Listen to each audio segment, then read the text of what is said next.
며칠 전 평택 진이면에 있는 삼봉 정도전 기념관을 다녀왔는데, 정도전은 성리학을 기반으로 하는 조선 왕조 500년의 기틀을 세운 자예요.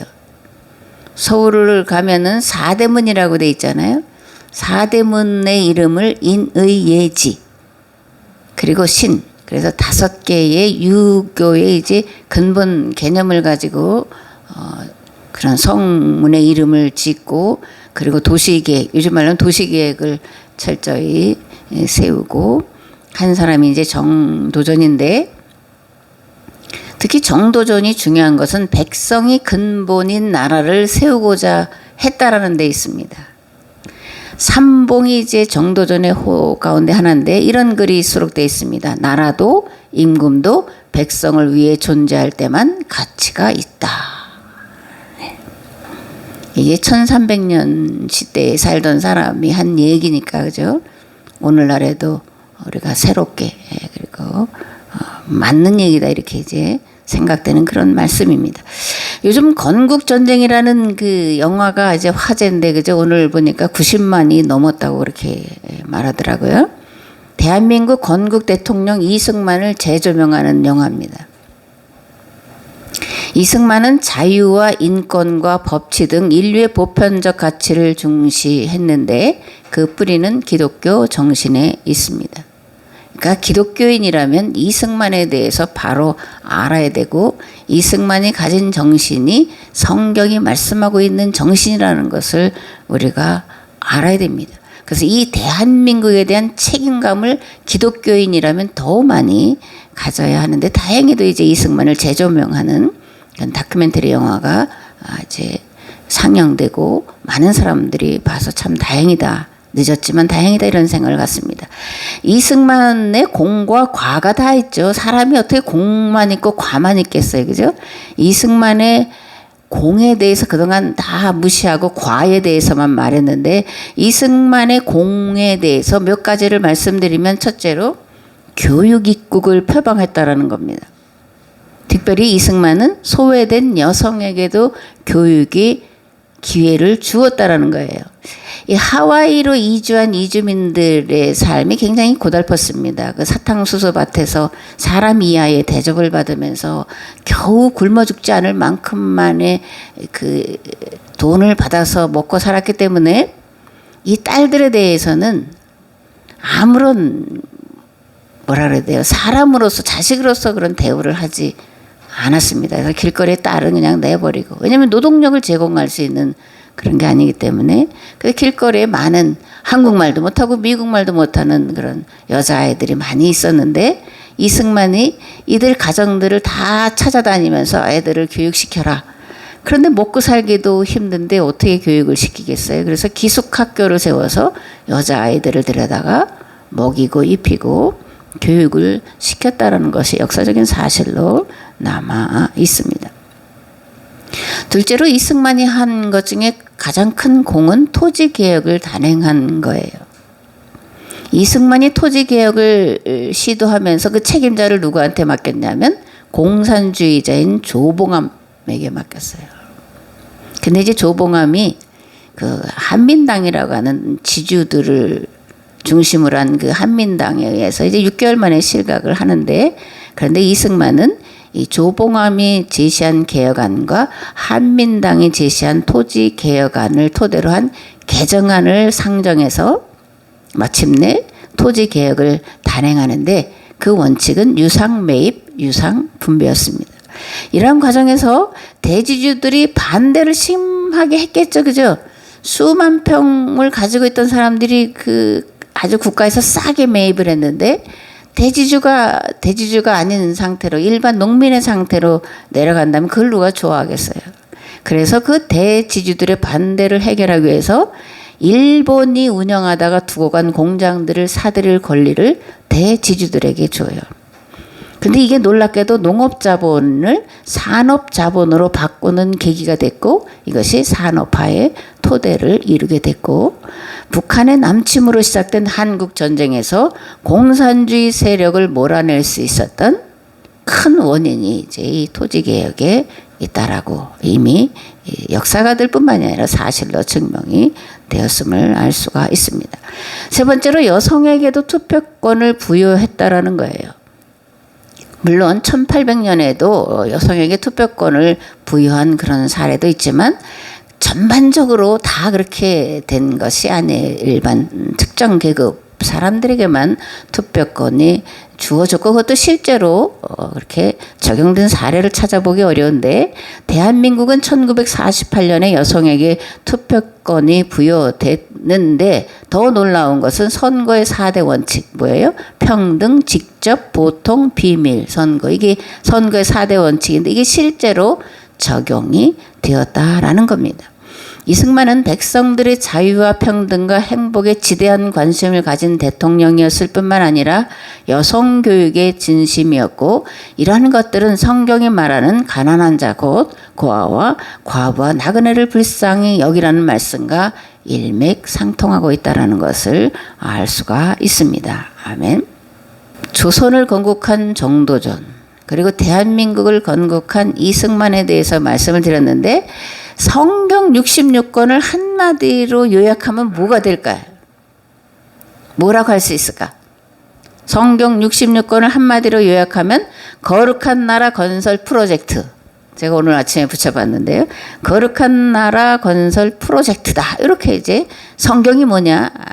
라고 말할 때 이렇게 말할 수 있다라고 생각하는데 왜냐하면 구약은 옛 계약 공동체 이스라엘을 통해서 거룩한 나라를 이루어 세상을 구원하려는 구체적인 방법을 제시하고 있고 신약 또한 마찬가지로 새 계약 공동체인 교회를 통해서 세상을 구원할 길과 방법을 제시하고 있기 때문입니다. 출애굽기에는 이 땅에 거룩한 나라를 세우기 위한 청사진이 들어있는데 모세는 거룩한 나라를 세울 기초인 법과 제도와 조직을 마련하죠. 그죠? 근데 그것이 이제 시내산 계약법, 율법과 십계명이고 종교로는 중앙집권 체제를 그리고 정치적으로는 12지파 자치 제도를 세웠고 더 중요한 것은 전국민 무상교육제도와 전국민 평생교육제도를 세웠다라는 건데 그리고 이것을 레위 지파에게 맡겼다라는 겁니다. 또 복음서에 보면 율법과 예언자의 완성으로 오신 예수님께서 완성하신 세 계명은 서로 사랑하라는 것인데 이 법은 곧 시내산 계약법과 십계명을 완성한 법을 말하는 거예요. 요한복음 13장에 보면 이렇게 되어 있습니다. 새 계명을 너에게 주노니 서로 사랑하라. 내가 너희를 사랑한 것 같이 너희도 서로 사랑하라. 너희가 서로 사랑하면 이로써 모든 사람이 너희가 내 제자인 줄 알리라. 예수님이 주신 예수님이 완성하신 새 계명, 새 계약은 서로 사랑하라는 겁니다. 예수님이 우리를 위하여 목숨을 버리신 것처럼 우리도 서로를 위하여 목숨을 버리는 사랑을 하라 이렇게 말씀을 하신 거예요. 예수님께서 십자가에서 죽으시고 부활 승천하신 다음 오순절에 성령으로 다시 강림하셔서 이 땅에 하나님 나라를 이루어갈 새로운 공동체를 세워놓으셨는데 교회입니다. 교회는 이 땅에 세워질 하나님 나라의 모델이에요. 아멘. 교회는 이 세상을 살리고 구원하는 마지막 보루입니다. 그렇다면 교회가 세상을 살리는 길은 무엇일까라는 건데 예수 그리스도께서 지신 대속의 십자가를 주님과 함께 지고 가는 것이고 주님과 함께 대신 죽음의 자리로 나아가는 삶이에요. 기독교의 진리를 역설적인 진리다 그렇게 말하는데 왜냐하면 죽음으로써 살고 낮아짐으로써 높아지고 섬김으로써 섬김받는 것이기 때문에 우리가 볼 때는 역설적인 진리다 이렇게 이제 말을 하고 있는 거죠. 사순절이 이미 시작이 됐습니다. 2월 14일부터 이제 사순절 기간인데 올해 사순절 기간은 하나님 앞에서 나의 신앙과 삶이 과연 세상을 구원할 만한 삶을 살고 있는가를 돌아보고 철저히 회개하는 그런 복된 시간이 되었으면 좋겠다 그렇게 생각을 하고 우리가 함께 그런 시간으로 만들어 가기를 원합니다. 아멘. 오늘 함께 나눌 말씀은 에베소서 5장 1절에서 14절 말씀인데 봉독하겠습니다. 그러므로 사랑을 받는 자녀같이 너희는 하나님을 본받는 자가 되고 그리스도께서 너희를 사랑하신 것 같이 너희도 사랑 가운데서 행하라. 그는 우리를 위하여 자신을 버리사 향기로운 제물과 희생 제물로 하나님께 드리셨느니라. 음행과 온갖 더러운 것과 탐욕은 너희 중에서 그 이름조차도 부르지 말라. 이는 성도에게 마땅한 바니라. 누추함과 어리석은 말이나 희롱의 말이 마땅치 아니하니 오히려 감사하는 말을 하라. 너희도 정녕 이것을 알거니와 음행하는 자나 더러운 자나 탐하는 자 곧 우상 숭배자는 다 그리스도와 하나님의 나라에서 기업을 얻지 못하리니 누구든지 헛된 말로 너희를 속이지 못하게 하라. 이로 말미암아 하나님의 진노가 불순종의 아들들에게 임하나니 그러므로 그들과 함께하는 자가 되지 말라. 너희가 전에는 어둠이더니 이제는 주 안에서 빛이라. 빛의 자녀들처럼 행하라. 빛의 열매는 모든 착함과 의로움과 진실함에 있느니라. 주를 기쁘시게 할 것이 무엇인가 시험하여 보라. 너희는 열매 없는 어두움의 일에 참여하지 말고 도리어 책망하라. 그들이 은밀히 행하는 것들은 말하기도 부끄러운 것들이라. 그러나 책망을 받는 모든 것은 빛으로 말미암아 드러나나니 드러나는 것마다 빛이니라. 그러므로 이르시기를 잠자는 자여 깨어서 죽은 자들 가운데서 일어나라. 그리스도께서 너에게 빛이시리라. 아멘. 빛의 자녀들처럼 행한다는 것은 어떻게 행하는 것일까? 그러니까 이제 사도 바울은 이 본문을 통해서 빛의 자녀들이 행해야 할 것과 하지 말아야 될 것에 대해서 말씀하는데, 먼저 빛의 자녀들처럼 행한다는 것은 어떻게 행하는 것을 말하는 거냐? 첫 번째로 하나님을 본받아 행하는 것이다 라는 거예요. 자녀가 부모를 본받아야 하듯이 성도는 하나님을 본받아야 합니다. 왜냐하면 우리가 하나님의 자녀이기 때문에 그렇습니다. 하나님께서 사람을 창조하실 때 하나님의 모양과 형상대로 우리를 만드셨습니다. 인의 예지 말씀드렸잖아요. 측은지심, 십이지심, 사양지심, 또 뭐가 있나요? 그 네 가지 이제 사단이라고 하는 것이 있는데, 그런데 인간은 범죄로 인해서 하나님의 형상을 잃어버렸습니다. 수오지심, 그게 이제 사단인데요. 잃어버린 하나님의 형상을 회복하는 것이 구원이고, 신앙생활은 구원을 이뤄가는 삶을 말하는 겁니다. 이러한 구원을 이뤄가기 위해 하나님을 배워야 하는데, 하나님을 배운다라는 것이 뭐냐? 예수 그리스도를 배운다라는 거예요. 왜냐하면 예수님은 보이지 않는 하나님의 보이는 형상이기 때문에 그렇습니다. 우리는 실론 그러면 삼위일체만을 생각해요. 그래서 이게 헛갈립니다. 예수님, 하나님, 성령님 따로 계신데 한 분이라고 그러니까 이것을 어떻게 이해할 수 있냐 그러는데, 한 분이시다라는 겁니다. 하나님은 볼 수 없는 분이에요. 그래서 우리가 하나님을 뵌다 그럴 때 누구를 뵙는 거냐면 예수님을 뵙는 거예요. 왜냐하면 예수님은 보이지 않는 하나님을 보여주신 분이시기 때문에 그런 겁니다. 이게 착각하지 말아야 돼. 하나님을 본다 그럴 때 보이지 않는 하나님, 형상도 없는 분을 우리가 어떻게 봬요? 그런데 그분을 보여주신 예수님을 뵙는 거다라는 것을 우리가 반드시 알아야 합니다. 아멘. 그렇다면 예수님을 통해 드러난 하나님의 형상은 무엇냐라는 건데, 자기를 낮추시고 자기를 비우심에 있습니다. 하나님은 사람뿐만 아니라 모든 만물의 구원에서 하나님을 비우시고 버리시고 사람이 되셨는데, 그분은 우리가 예수 그리스도시라고 부르고 있는 겁니다. 가장 높은 자를 비우시고 가장 낮은 자리로 내려가신 분이 예수님이에요.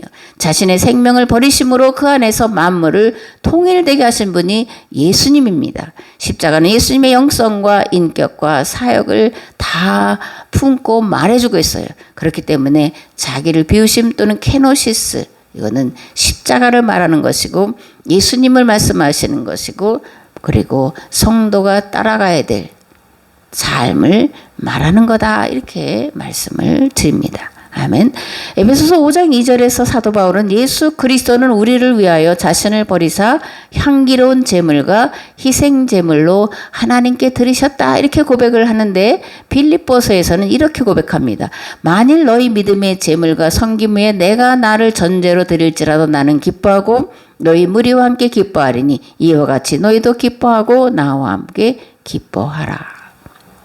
아멘. 예수님이 우리를 위하여 자신을 버리신 것처럼 사도 바울은 누구를 위하여 자기를 버린다라는 거예요. 그리스도인들을 위해서, 교회를 위해서 내 몸을 기꺼이 내어놓는다, 이렇게 고백을 하고 있는 겁니다. 신앙은 예수님께서 하나님이심을 비우시고 버리심을 기억하는 거예요. 더 나아가서 예수 그리스도께서 가신 십자가의 길을 따라 사는 삶을 신앙이다, 이렇게 말하는 겁니다. 신약 성경에서 예수 그리스도를 빼닮은 한 사람을 찾는다 그러면 물론 각자 다른 사람을 찾을 수 있겠지만 저는 사도 바울이 아닐까. 방금도 빌립보서에서 고백한 그런 고백을 말씀을 드렸는데, 사도 바울은 이방인 교회 그리고 동족을 위해서 자신을 제물로 드릴지라도 기뻐하고 기뻐하리라. 너희들도 내가 제물 되는 것을 기뻐하라, 이렇게 고백을 하고 있기 때문에 예수님 닮은 한 사람을 찾자면 사도 바울이 아닐까, 이렇게 저는 생각을 합니다. 둘째, 빛의 자녀들이 피해야 할 것들이 있는데 무엇이냐. 사도 바울은 빛의 자녀들이 피해야 할 4가지를 말하는데, 음행, 더러운 행동, 탐욕, 더러운 욕설이나 어리석고 저속한 농담 같은 것들을 피하라고 말씀을 하고 있는데, 이것들을 자세하게 알아보겠습니다. 첫 번째로 음행을 피하라, 이렇게 말합니다. 이것은 합법적인 결혼 생활 이외에 빚어지는 부도덕한 모든 행위를 말해요. 간음, 성폭력, 매춘, 음란물 등등. 그런 것들을 말하는데, 이것들은 몸 밖에다 짓는 게 아니라 자기 몸에 짓는 거다, 이렇게 말하면서 음행을 버려라, 이렇게 말씀합니다. 근데 오늘 우리가 살아가는 세상은 어떻습니까? 음란 문화가 온통 세상을 뒤덮고 있는 그런 시대를 저희들이 살아가고 있습니다. 특별히 이제 동성애 문제가 심각한데, 이들은 자기들에게 성적 결정권을 보장하라고 말해요. 그래서 내 생각에 오늘 내가 남자야. 그럼 난 남자인 거예요. 아침에 일어났더니 내가 여자야, 생각에. 그럼 난 여자인 거야. 이게 성적 결정권이라는 건데, 그러면서 이것을 보장하라는 거예요. 여러분들 차별금지법이라는 말 들어봤는데, 이 차별금지법에는 이런 독소조항이 들어가 있습니다. 그래서 목회자가 그 동성애자들에 대해서 그것이 잘못됐다라고 말할 수가 없고, 동성애자들이 와서 결혼식 주례해달라 그러면 거부할 수가 없어요. 지금 영국 성공회에서 이미 그죠, 동성애자가 성직자로 섰고, 그리고 감리교도 그런 발언을 한 사람 파문했더니 세상 법전에서 난리예요. 감리교가 이상한 짓 한 것처럼. 그런 세상인데, 이런 것들 차별금지법이 제정이 되면 심각한 문제가 되는 거예요. 목사의 입을 막아버리는 것이 되는데, 이런 것들은 반드시 막아내야 될 악법 중에 악법이라는 것도 여러분들은 기억을 하고 있어야 됩니다. 또 이제 이런 동성애의 문제가 뭐냐면 에이즈가 만연한다라는 건데, 동성애는 특별히 이 남자들 사이에서 많이 일어나고 있고, 그래서 에이즈가 이제 확산이 되는 건데, 심각하게도 우리나라 헌법재판소는 동성애를 방지하는 공익광고를 해서는 안 된다라는 그런 결정을 내려놨습니다. 이게 도대체 국가가 뭘 하는 건지 모르는 건데, 또 동성애 문제가 있는데 뭐냐면, 에이즈로 인해서 치료비가 한 달에 수백만 원이 들어가는데 전액 세금이 들어간다라는 거예요. 한일간지에 보니까 지난 10년간 에이즈 감염인의 치료비가 2013년에는 632억 원이었는데 2022년에는 1314억 원으로 급증을 했다라는 거예요. 이들은 이런 거에 대해서 책임을 갖지를 않습니다. 범죄의식이 없어요. 이게 심각한 겁니다. 그러니까 특별히 그리스도인이라면 이런 것을 접해서는 안 되는 것이고, 그죠? 그리고 이것이 심각한 자기 개인뿐만 아니라 가정과 자기를 아는, 그리고 이 사회에 심각한 범죄를 저지르고 있다는 것을 알아야 되고, 그래서 절대 이런 것에 접근해서는 안 된다는 것 또한 알아야 됩니다. 아멘. 권리를 주장하려면 책임도 주장을 해야 돼요. 그죠? 권리와 책임은 함께 가야 되는 겁니다. 자유에 대한 책임도 져야 되는 거예요. 그냥 자유만 달라 하면 방종이 되는 겁니다. 책임을 지지 않는 것을 무책임하다 이렇게 말하는 거예요. 무엇보다 성도는 자신의 몸이 자신의 것이 아니라 하나님의 것이라는 생각을 분명히 갖고 살아야 합니다. 그래서 사도 바울은 고린도전서 6장에서 이렇게 말씀합니다. 음행을 피하라. 사람이 범하는 죄마다 몸 밖에 있거니와 음행하는 자는 자기 몸에 죄를 범하느니라. 너희 몸은 너희가 하나님께로부터 받은 바 너희 가운데 계신 성령의 전인 줄을 알지 못하느냐. 너희는 너희 자신의 것이 아니라 값으로 산 것이 되었으니 그런즉 너희 몸으로 하나님께 영광을 돌리라. 아멘. 성도는 자기 몸을 자기 것이라고 생각해서는 안 된다라는 거예요.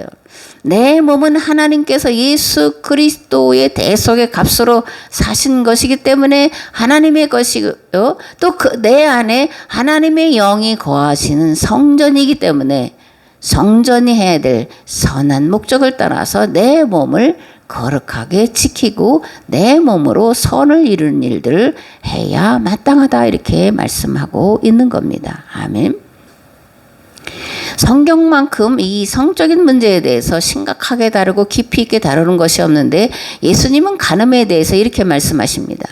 또 간음하지 말라 하였다는 것을 너희가 들었으나 나는 너희에게 이르노니 음욕을 품고 여자를 보는 자마다 마음에 이미 간음하였느니라.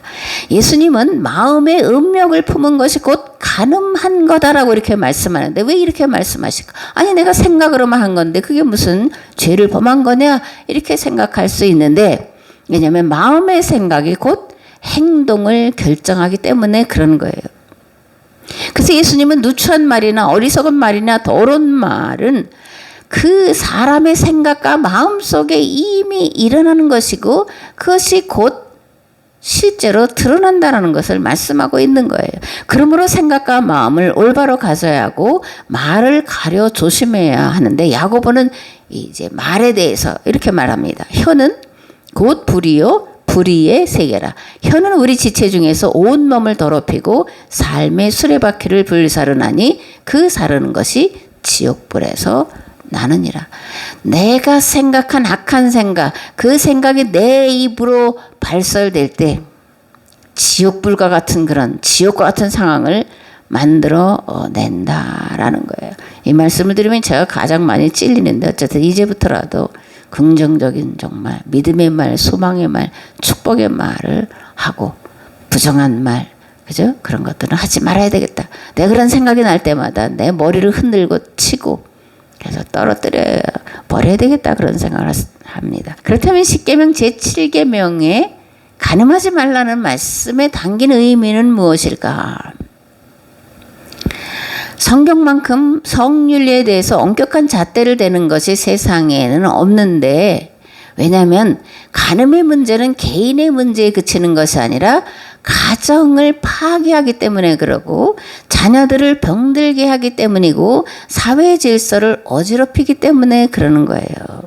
하나님의 최대 관심은 가정인데 이 성문화는 가정을 깨트리기 때문에 가정이 건강하고 거룩하기를 원하시는 하나님께서 아예 법으로 담아 놓으신 거예요. 근데 이제 이 간음하지 말라는 계명이 선포될 때에 거기에 담긴 그 시대의 의미를 찾아보면 목의 혈통을 청산하라는 겁니다. 또 풍신제의를 철저히 배격하라는 것이고 가정을 파괴하지 말라는 것이고 음란 문화를 청산하라는 건데 이것들을 하나로 묶으면 우상숭배하지 말라는 거예요. 그러면 왜 이런 목의 혈통을 청산하고 풍신제의를 배격하고 가정을 파괴하지 말고 음란 문화를 청산하는 것이 우상숭배를 하지 말라는 얘기냐 그런 건데 고대에는 풍요와 부를 얻기 위해서는 풍요와 생산의 신인 바알과 아세라를 섬겼기 때문이에요. 근데 이제 바알과 아세라를 섬기는 그런 방법이 뭐예요? 성관계를 맺는 거였습니다. 문제는 이런 남창이나 여창이 이제 부족하면 서로 제사드리러 온 사람들이 서로 혼음을 하는 일이 생겼고 그러다가 아이가 생기면 이 아이의 아빠가 누군지 모르기 때문에 목의 혈통을 따른 거예요. 비참한 얘기입니다. 그러면 이게 어떻게 되냐고. 한 형제 가운데 아버지가 다른 아이들이 뭐 수도 없이 생기는 거예요. 왜냐면 바알과 아세라를 1년만 섬기는 게 아니기 때문에 농사 지을 때 가고 수확할 때 가고 매년 반복되면 그 사이 한 가정에 애비 다른 자식들이 많이 생기기 때문에 이게 심각한 사회 문제가 되었고, 그래서 성경은 특별히 간음하지 말라는 것을 계명으로 담아놓고 있다는 겁니다. 앞에도 말씀드렸지만 그런데 오늘날 우리가 살아가는 세상은 어떠냐? 고대보다 덜하냐? 아니잖아요. 더하잖아요. 그러면 교회가 오늘날 이러한 세상, 음란한 세상에 보여줄 거룩한 문화는 무엇일까? 저는 가정의 순결을 지키는 거다라고 생각을 합니다. 로마 제국이 기독교가 되는데 가장 크게 공헌하는 것은 이 믿는 여인들이 가서 가정을 순결하게, 자녀들을 거룩한 백성으로 키워냈다라는 데 있어요.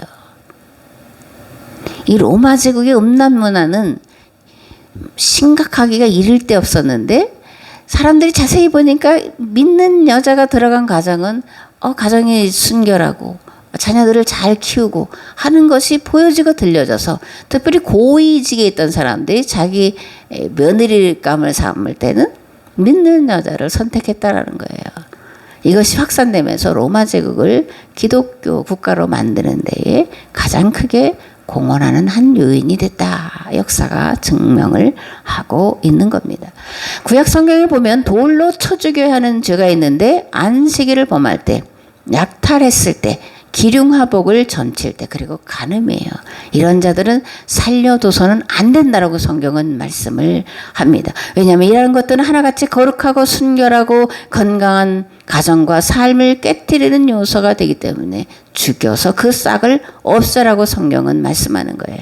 하나님이 이 세상에 세워놓으신 가장 아름다운 조직은 가정과 교회입니다. 그러므로 가정과 교회를 깨뜨리는 그 어떤 행위도 하나님은 용납하실 수 없다라는 겁니다. 아멘. 그렇게 음란 문화가 만연한 현대 교회와 성도가 세상에 보여주어야 할 가장 아름다운 모습은 거룩함, 순결함, 그죠? 그리고 가정을 지켜내는 거다, 이렇게 말씀을 드리는 거예요. 이혼으로 인해서 가정이 깨어지고 그로 인해서 자녀들이 고통당하는 세상 풍조를 바꾸기 위해서 성도들의 가정은 서로 희생하고 서로 섬기고 서로 용서하고 서로 용납하는 모습을 이 세상에 보여주어야 한다라는 겁니다. 아멘. 둘째, 더러운 행동입니다. 더러운 행동이란 윤리 도덕적으로 추한 행위들을 통틀어 말하는 건데, 이런 더러운 행위들은 우리의 어두운 마음을 그대로 드러내는 거예요. 삐뚤어진 마음에서 나오는 착하지 않은 것, 불의한 것, 거짓된 것, 시기와 질투, 방탕과 호색, 이런 모든 것들을 더러운 행동이다, 이렇게 말하는 겁니다. 세 번째로 탐욕이에요. 사도 바울은 골로새서에서 탐심은 우상숭배다라고 말하는데, 왜냐하면 이 탐심이 모든 죄의 근원이고 사람을 가장 잘못된 길로 인도하는 근원이기 때문인데, 그것을 뭐라 그러냐, 만몬이다, 또 이렇게도 말하죠. 만몬, 머니, 돈이다, 이렇게 말하는 거예요. 예수님은 누가복음 16장에서 집 하인이 두 주인을 섬길 수 없나니 혹 이를 미워하고 저를 사랑하거나 혹 이를 중히 여기고 저를 가볍게 여길 것임이니라. 너희는 하나님과 재물을 겸하여 섬길 수 없느니라 말씀하고 있고, 사도 바울은 디모데전서에서 돈을 사랑하는 것이 일만하게 뿌리가 된다라고도 말을 하고 있는 겁니다. 자본주의가 지배하는 세상에서 성도의 가장 강력한 대상이 자본주의가 지배하는 세상에서 성도의 가장 강력한 대적이자 우상은 돈이라고 생각합니다. 여러분들에게 하나님을 선택할 거냐, 돈을 선택할 거냐 물으면 여러분들은 어떤 선택을 하시겠어요? 뭐 각자 생각을 해보시기 바랍니다. 신앙생활은 선택과 결단이고 이에 대한 책임은 자신이 지는 거예요. 또 이제 돈, 그죠? 만몬이 우리의 탐심의 근본이라고 했는데, 중요한 건 돈을 내가 쫓는다고 해서 돈이 나를 따라오는 것이 아니라는 겁니다. 하나님을 온전히 만나면, 하나님을 바르게 이해하면 하나님이 돈을 맡기시는 거예요. 부자는 하늘이 낸다 그런 말도 있잖아요. 믿지 않는 세계에서. 그럼 하나님이 왜 하나님을 만난 자들에게 돈을 맡기실까라는 건데 그 돈을 가지고 세상을 구원하는데 쓰도록 하기 위함이라는 겁니다. 여러분들이 부자가 되고 싶으시면 이 세상의 문제를 해결하기 위해서 고민하시고 기도하시기 바랍니다. 하나님 그렇게 기도하는 자를 찾으시고 그에게 이 땅의 모든 돈을 맡기실 줄을 믿습니다. 아멘. 네 번째로 말의 할례를 받아야 돼요. 그리스도인들은 그 누구보다 복되고 덕스럽고 은혜로운 말을 해야 하고 반대로 저속한 말을 삼가야 합니다. 생각이 곧 나 자신이고 말 또한 나 자신을 드러내는 거예요. 생각하는 것이 곧 그 사람이고 말이 그 사람이라는 겁니다. 우리는 하나님의 자녀예요. 그러므로 하나님 자녀다운 말, 그리스도의 인격으로 무장된 말을 해야 합니다. 농담이나 욕설도 자제해야 해요. 남을 축복하고 감사하는 말을 해야 하고 남에 대해서는 관대하고 그리고 자신에 대해서는 겸손하고 은혜 안에 있음을 늘 고백하는 말을 해야 합니다. 아멘. 무엇보다 무서운 말씀은 음행, 더러운 행동, 탐욕과 같은 행위를 하는 자는 교회를 아무리 다녀도 뭐라는 거예요? 하나님 나라를 기업으로 받지 못한다. 하나님 나라에 들어갈 수 없다. 구원받을 수 없다라고 말씀하고 있다라는 겁니다. 아, 이 정도쯤이야 괜찮겠지. 저 사람도 하고 이 사람도 하고 뭐 그 사람도 하는데 그렇게 생각해서는 안 된다라는 거예요. 하나님 앞에 괜찮은 죄는 없습니다. 그래서 홀이라도 남김이 없이 다 회개하지 않으면 결단코 천국에 들어갈 수 없다라고 말씀을 하고 있는 거예요. 그리스도인은 예수 그리스도의 대속으로 말미암아 예수 그리스도를 주와 하나님으로 믿는 믿음을 통해 새롭게 태어난 자입니다. 죄에 대해 죽고 하나님에 대해서 산 자예요. 더 이상 죄의 노예가 아니라 하나님의 자녀입니다. 그러므로 반드시 죄를 다스려야 되고 죄를 이겨야 되는 거예요. 로마서 6장 말씀을 보면 그런즉 우리가 무슨 말을 하리요 은혜를 더하게 하려고 죄에 거하겠느냐 그럴 수 없느니라. 죄에 대하여 죽은 우리가 어찌 그 가운데 더 살리요. 무릇 그리스도 예수 앞하여 세례를 받은 우리는 그의 죽으심과 합하여 세례를 받은 줄을 알지 못하느냐. 우리가 알거니와 우리의 옛사람이 예수와 함께 십자가에 못 박힌 것은 죄의 몸이 죽어 다시는 우리가 죄에게 종노릇하지 아니하려 함이니 이는 죽은 자가 죄에서 벗어나 의롭다 하심을 얻었습니다. 그가 죽으심은 죄에 대하여 단번에 죽으심이요 그가 살아계심은 하나님께 대하여 살아계심이니 이와 같이 너희도 너희 자신을 죄에 대하여는 죽은 자요 그리스도 예수 안에서 하나님께 대하여는 살아있는 자로 여길지어다. 아멘. 죄를 두려워하지 않는 자들은 결국 그 죄로 인해 하나님 나라를 기업으로 받지 못하게 될 것입니다. 하나님의 진노는 하나님의 법과 뜻대로 살지 않은 사람들, 즉 불순종의 자녀들에게 임하기 때문이에요. 그러므로 음행, 탐욕, 더러운 행동, 더러운 말을 하는 죄를 범하고도 두려워하지 않는 이들과 함께 하지 말아야 되고 자신을 그런 더러움과 악에서 지켜내는 데에 힘을 써야 할 줄을 믿습니다. 아멘. 그래서 마태복음에서 예수님은 너희는 세상의 빛이다 이렇게 말씀하셔요. 너희 빛이 사람 앞에 비치게 하라 그렇게 말씀합니다. 그래서 어둠에 있는 자들이 그 빛을 보고 자신의 어둠을 발견하여 회개하고 빛이신 하나님께로 구원으로 돌아오도록 하게 하라 이렇게 말씀하는 겁니다. 예수님을 믿는 자들은 빛의 자녀예요. 그러므로 예수 그리스도의 빛을 온 세상에 드러내어 세상의 모든 어두움을 물리치는 사명을 감당을 해야 됩니다. 내가 빛이기 때문에 어두움 속에 있는 자들 가운데 들어가면 그 어두움을 물리치게 되는 거예요. 어두움의 세력을 쫓아내게 되는 겁니다. 질서를 어지럽히고 그리고 평안을 깨트리는 모든 죄악들, 어두움, 더러운 것들을 물리치고 빛으로 나아오도록 할 수 있게 되는 겁니다. 생명의 빛을 계속 공급받기 위해서 성도는 교회의 몸이요 교회의 머리신 예수님께 붙어 있어야 합니다. 그래야만 예수님으로부터 공급되는 빛을 온 천하에 드러낼 수가 있게 됩니다. 세상을 어두움과 무질서와 혼돈에서 건져내 빛으로 인도할 수 있게 돼요. 세상의 모든 어두움을 몰아내기 위해 예수 그리스도께 붙어 사는 복된 성도가 되시기를 우리 주 예수 그리스도의 이름으로 축복합니다. 아멘.